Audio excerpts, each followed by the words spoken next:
In a bold and dramatic move that sent ripples across the global financial and political landscape, President Donald Trump has taken center stage in the saga of international trade.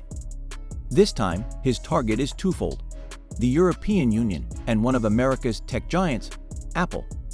With threats to impose a 50% tariff on all goods from the EU and a 25% tariff on iPhones not made on American soil, the message from the White House is unmistakably aggressive. These threats have reignited fears of a full-scale trade war at a time when markets are already jittery. This announcement is not just another tweet. It reflects a significant shift in the tone of U.S. trade diplomacy. President Trump, known for his hardline stance, appears determined to redefine America's economic relationships. But what exactly do these threats mean for consumers, companies, and the global economy? Let's break it down. President Trump's threat to slap a 50% tariff on goods imported from the European Union is one of the most sweeping measures proposed by a sitting U.S. president. From luxury cars and fashion to agricultural products and machinery, no European export would be spared.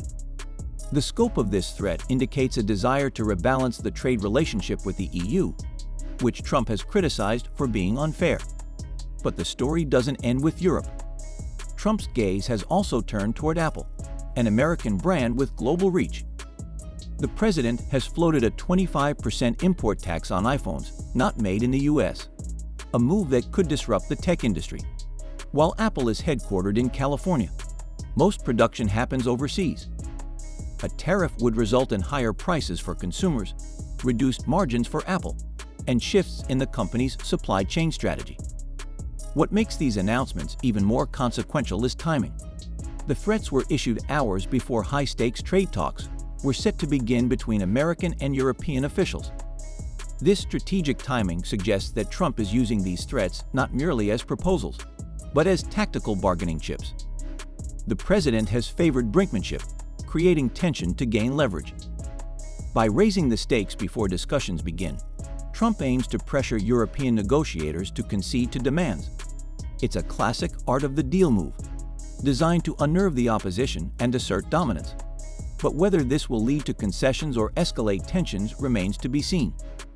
Unsurprisingly, the markets were quick to react, and not positively. The moment the threats were publicized, key stock indices took a hit. In the U.S., the S&P 500 dipped as investors weighed possible retaliatory tariffs and reduced trade flow. Across the Atlantic, it was no different. Germany's DAX and France's CAC 40 both saw declines, as European companies braced for a costly confrontation. Even more notably, Apple's stock fell by over 2% following Trump's comments. Investors are nervous about the fallout. A 25% tariff on iPhones would eat into Apple's profit margins and dampen consumer demand, especially if the company raises prices. The reaction was swift, underscoring how sensitive markets are to Trump's trade threats. Trade analysts and economists have been quick to weigh in on Trump's latest statements. Aslak Berg, a senior fellow at the Center for European Reform, noted these threats appear more about political messaging than actual economic policy, at least for now. According to Berg, Trump may be testing the waters, gauging the EU's willingness to engage. At the same time, Berg and other experts warn threats of this scale can backfire if they provoke retaliation. The EU has tools available, including counter tariffs and legal action via the WTO. So far, the EU's response has been measured. Brussels has not issued a formal statement yet, possibly waiting until the talks conclude. But if Trump follows through, Europe is likely to respond in kind, setting the stage for a tit-for-tat escalation. This is not the first time Trump has used tariffs as a tool of economic warfare. During his first term, he launched a trade war with China, imposing billions in tariffs on Chinese goods. That move led to retaliatory measures from Beijing, a slowdown in trade, and significant uncertainty for American farmers. Trump has consistently voiced concerns about the U.S. trade deficit, particularly with economic blocs like the EU. He sees tariffs as corrective measures, economic tools to force partners to reduce barriers and open markets to U.S. products. Supporters applaud this aggressive stance as putting America first. while critics argue it alienates allies and disrupts the trade system the U.S. helped build. The implications of these threats are far-reaching. For consumers, a 25% tariff on iPhones could add hundreds in costs. And it's not just iPhones.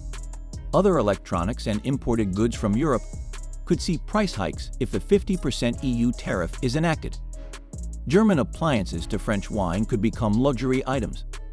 Beyond consumer impact, global trade stands to suffer.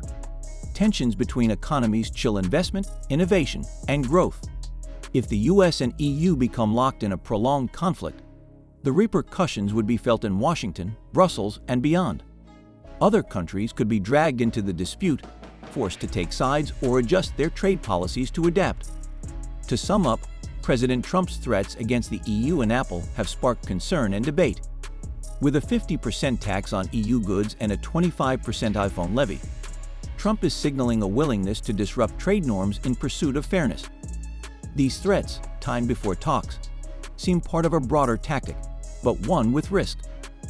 Much depends on how the EU responds and whether threats become policy. Will these tactics bring better trade terms or ignite a damaging trade war? That's the billion-dollar question. What do you think? Should tariffs be used as bargaining tools, or do they hurt everyone involved? If you found this breakdown helpful, don't forget to like, share, and subscribe for more in-depth analysis on global politics and economics. Hit the bell icon to stay updated.